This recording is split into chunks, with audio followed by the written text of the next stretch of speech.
And you're telling me she agreed to pay the mortgage while she was living in the house?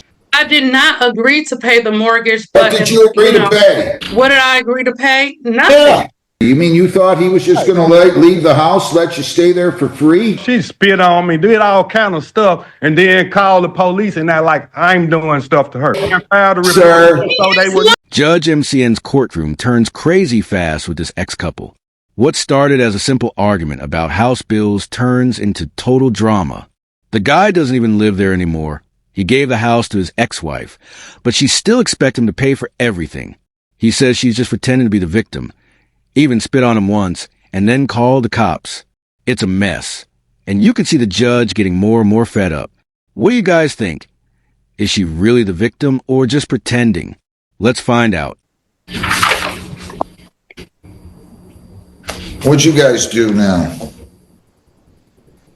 You told me you listened to and understood the rights, right? I do. And how much do you think is owed, Mr. Bell?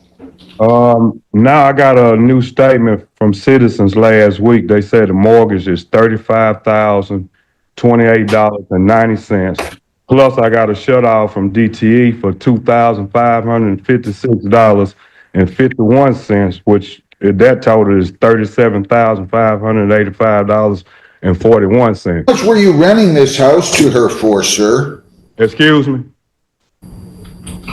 I didn't hear your question. How much were you renting the house for? $3,200? I was nothing. She's just supposed to be assuming the mortgage, taking care of the mortgage, and making sure she paid the mortgage every month while she was there. I was making no money, no profit off of it, or nothing like that. Were you two in a relationship? We used to live. Slow down. Were you two in a relationship? Yes, sir. Yes. And the house is in your name, right, sir? Yes, sir. And somehow. And I am on a deed. She is not. You were what? She is not on the deed. She says she's on the deed, but she is not. I am on the deed. And either way, that doesn't still make any payments, being paid. You haven't paid the mortgage, ma'am, for 10 months? Oh. So let me explain. If I can explain, please. So the house was in bankruptcy, and then the house went from bankruptcy. It was in bankruptcy for almost 2 years, and then it went from bankruptcy to a modification. From a modification to a forbearance. Once again, when it was about to come out of forbearance, then we found the buyer for the house. After we got the payoff to sell the house to the buyer, we found out we were upside down in the house. So now Bobby wants me to go back and pay what he would have gotten if we weren't upside down in the house. We never had an agreement to pay, never had a lease or anything.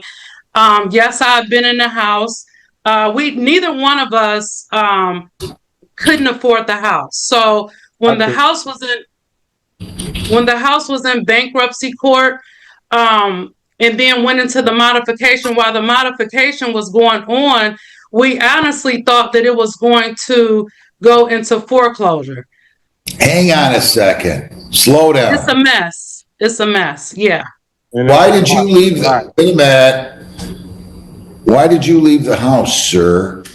Because we just didn't work as a couple, We wasn't. I know, but you own the house, and you left the house, and you're telling me she agreed to pay the mortgage while she was living in the house? She did agree to pay the mortgage, and she has agreed to leave the house for it's been almost 2 years. She's supposed Did you agree to pay the mortgage, ma'am? I did not agree to pay the mortgage, but did you agree to pay? What did I agree to pay? Nothing. Yeah. Nothing? What a great country. You mean you thought he was just going to leave the house, let you stay there for free? Absolutely not. The house was going into foreclosure. I want you to listen to my question. Stop. All right. Stop. Things are getting out of hand now. They're yelling, pointing fingers, and completely ignoring courtroom rules. They even talk over the judge until he finally shuts it down hard. That's why Judge MCN deserves credit. He keeps control when everyone else loses it. Now here's where it gets ridiculous. The woman's been living in his $500,000 house for 10 months without paying a single cent. No mortgage, no bills, nothing. And she still says she's the victim. That's not standing up for yourself. That's just freeloading. And legally, since her name isn't on the house, he could have had her removed by the sheriff long ago. Still, I can't help but wonder, why did he leave his own house if everything was still under his name? Anyway, let's see how this train wreck continues.